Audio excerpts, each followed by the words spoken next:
اللہ تعالیٰ نے کلام مقدس کے ان آیات مبارکہ میں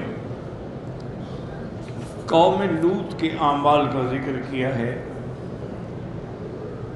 اور پھر ان کا انجام دنیا میں بھی ایک ہمیشہ کے لیے عبرت بنا دیا ہے، اور آخرت میں جو عذاب ہے سو ہے۔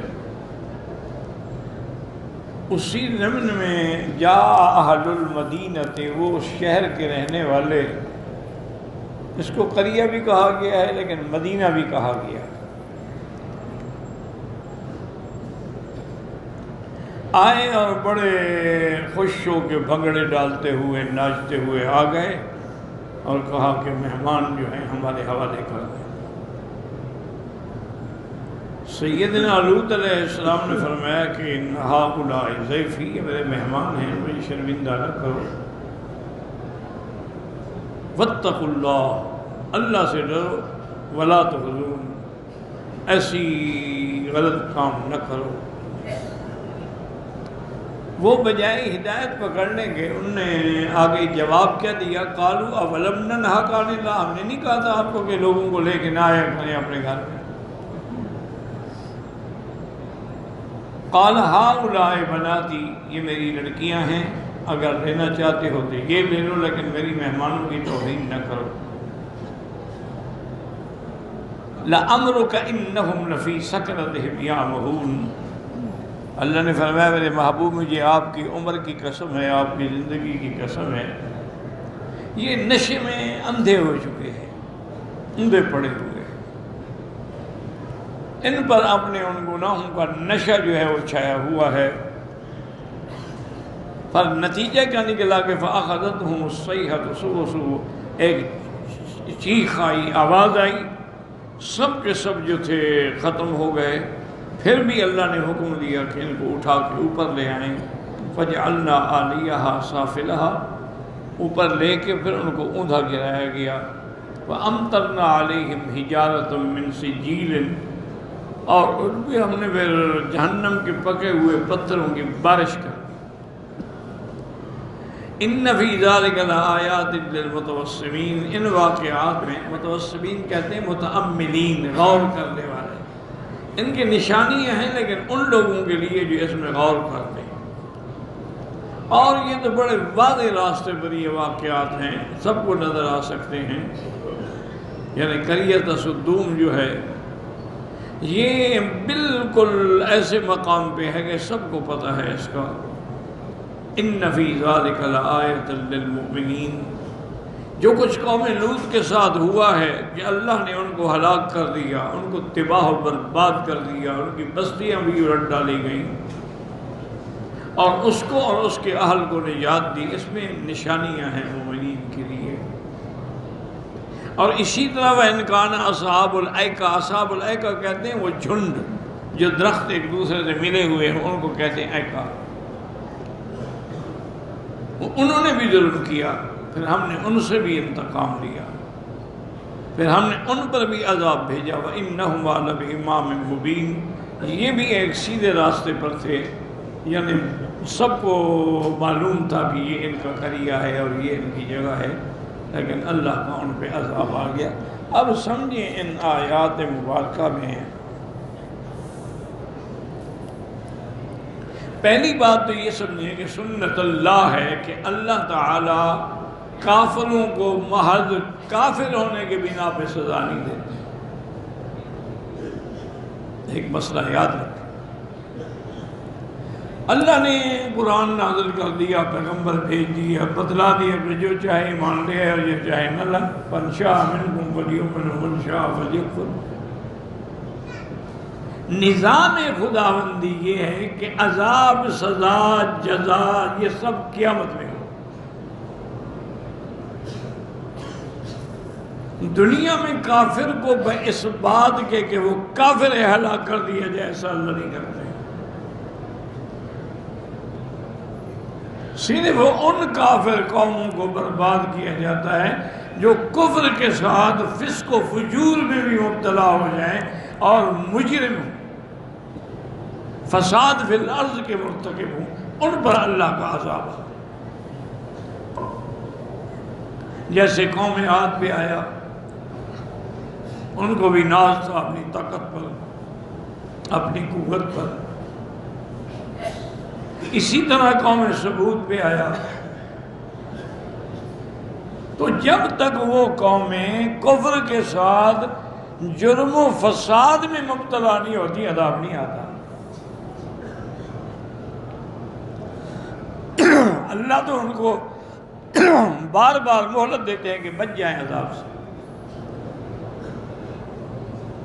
لیکن جب وہ گناہ بھی کریں اور ڈھٹائی بھی کریں، ایک تو ایمان نہ لے آئے اور پھر نبی کو بھی کہیں کہ نہیں یہ جادوگر ہے. جیسے کہ اب لوط کی قوم کی انتہا ہو گئی کہ جو وہ فاحشہ کرتے تھے، کوئی شرمندگی ہوتی ہے، کوئی حیا ہوتا ہے، آدمی اپنے بزرگوں کے سامنے بھی گناہ نہیں کرتا، وہ نبی کے سامنے آ کے کھڑے ہو گئے.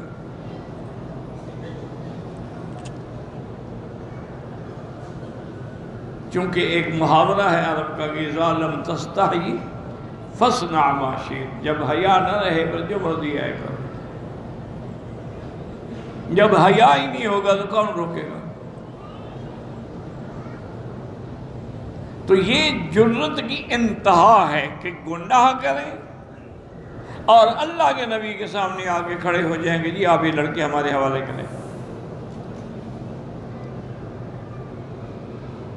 اور اللہ کے نبی اتنے مجبور ہو جائیں کہ کہیں ہاں اولائے بناتی. اب اس سے ایک بات سمجھیں کہ دشمن اعتراض کرتے ہیں کہ حضرت لوط علیہ السلام کی 2 بیٹیاں تھیں، کیا یہ 2 بیٹیاں سب کو دے دیتے کہ تم نعوذ باللہ ان کے ساتھ جو چاہو کرو؟ تو اس کے 2 جواب. ایک جواب تو یہ ہے کہ جو تمہارے گھروں میں بیویاں ہیں وہ بھی تو نبی کی بیٹی ہوتی ہے،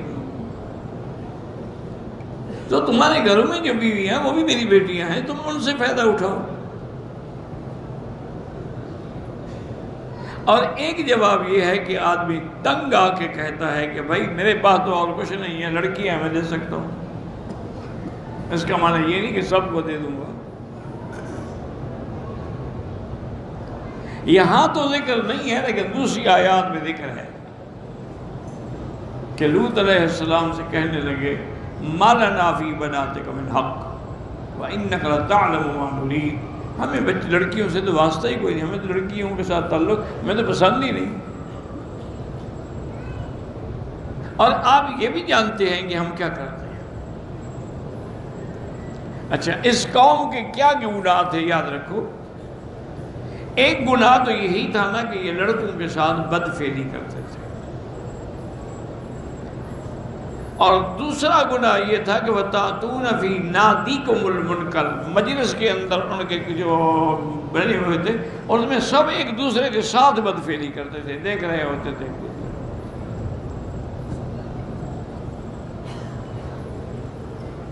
اور تیسرا گناہ ان کا یہ تھا کہ یہ سڑک کے کنارے بیٹھ جاتے اور جو بھی کوئی اجنبی وہاں سے گزرتا اگر لڑکا ہوتا پکڑ کے اس سے بھی بدفعلی کرتے زبردستی،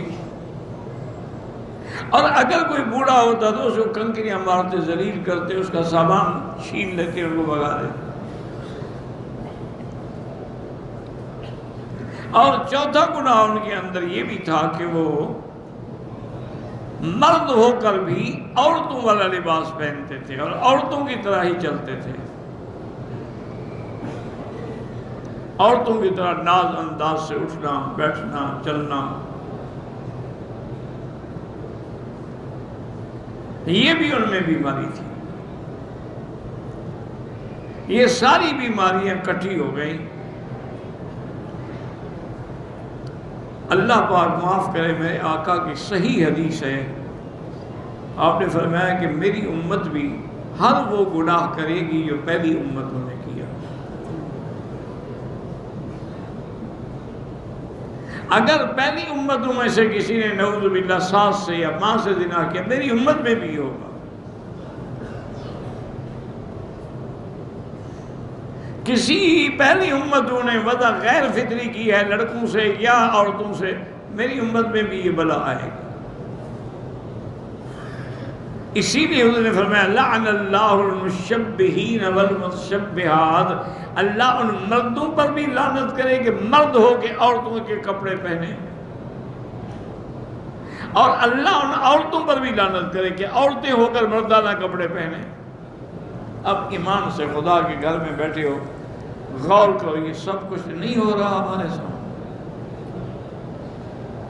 لڑکیاں جین پہن کے، پینٹ پہن کے، شرٹ پہن کے، بال لڑکوں کی طرح بوائے کٹ کرا کے دن دناتی پھرتی ہیں، دعوت نظارہ دیتی ہیں،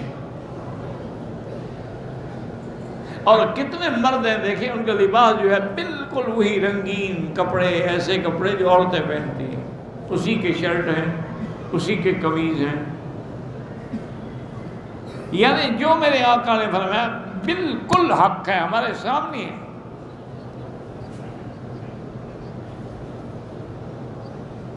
اور یہ بھی حضور نے فرمایا تھا کہ علامات قیامت میں سے، قیامت سے پہلے ایک وقت آئے گا کہ لوگ اپنے دوستوں کے تو بڑے فرما بردار اور وفادار ہوں گے، لیکن والدین کے منکر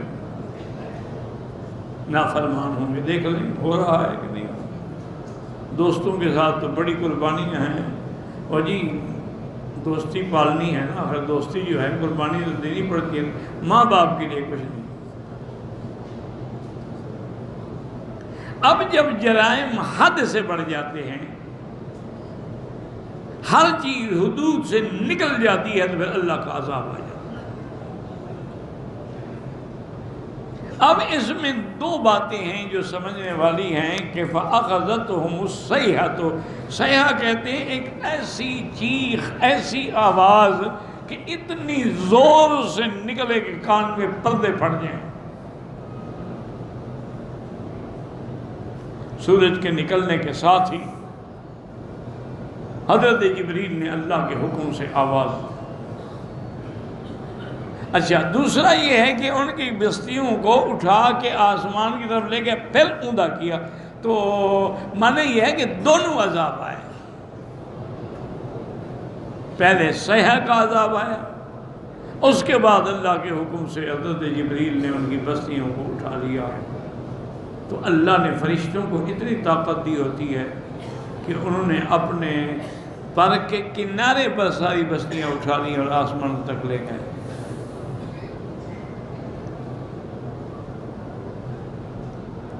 اور پھر صرف یہ نہیں ہے کہ ان کو گرا دے، بلکہ اللہ نے فرمایا وَأَمْطَرْنَا، یعنی یہ نہیں کہ ایک پتھر دو پتھر نہیں، بارش کر دی گئی پتھروں کی۔ ہم نے برسات برسا دی پتھروں کی ان پر، اور وہ پتھر بھی من سجیل، بات کہتے ہیں سجیل کا معنی ہوتا ہے سنگ و گل، یعنی کسی مٹی کو پختہ کر کے آگ میں پکایا جائے تو وہ بات کہتے ہیں سجیل سجین سے ہے، جہنم کے پکے ہوئے پتھر تھے۔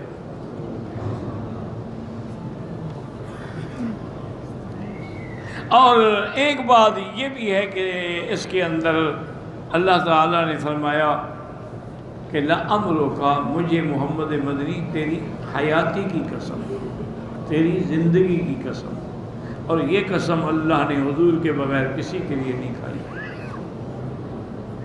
یہ شان مصطفیٰ ہے کہ اللہ نے آپ کے شہر کی بھی قسم کھائی۔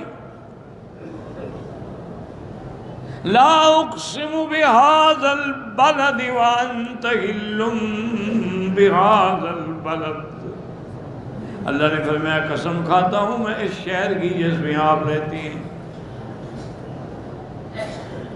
اور اللہ تبارک و تعالیٰ نے جیسے آپ کے شہر کی قسم کھائی ہے، اسی طرح اللہ نے آپ کی عمر کی بھی قسم کھائی۔ مجھے آپ کی زندگی کی قسم ہے، یہ لوگ نشے میں پڑے ہیں، گناہوں کے اوندھے پڑے ہوئے ہیں، ان کو رہنے دے، ان پر بھی پھر عذاب آئے۔ کسی پیغمبر کی اللہ نے قسم نہیں کھائی، یہ شرف بھی صرف حضور محمد مصطفیٰ کو ہے۔ اور یہ یاد رکھیں کہ کسی، حالانکہ جیسے آج کل لوگ کہتے ہیں نا مجھے اپنے بچے کی قسم ہے، مجھے تیری زندگی کی قسم، تیری یہ شرک ہے، کفر ہے، لیکن اللہ کی مرضی جس چیز کی قسم کھائیں۔ مخلوق کے لیے منع ہے کہ پہلے تو قسم نہ کھایا کرو، اگر کھانی پڑے تو واللہ باللہ تاللہ اللہ کے نام کے ساتھ. لیکن خالق کی مرضی ہے، وہ جو چاہے وہ کبھی ستاروں کی قسم کھائی ہے، کبھی رات کی کھائی ہے، کبھی دن کی کھائی ہے. اللہ تبارک و تعالی نے کبھی طور سینا کی کھائی ہے، کبھی تو زیتون اور انجیر کی کھائی ہے. تو اللہ کی تو مرضی ہے نا، جو چاہے. تو اب جب عذاب آیا ان پہ برسات کر دی گئی اور وہ ہمیشہ کے لیے مٹ گئے. اور یہ ابھی بھی وہ جگہ موجود ہے، اس کو بحر مردار بھی کہتے ہیں اور بحر میت بھی کہتے ہیں، اردن کے علاقے میں ہے. اور اس عذاب کا آج تک یہ اثر ہے کہ اس پانی میں کوئی مچھلی زندہ نہیں رہ سکتی.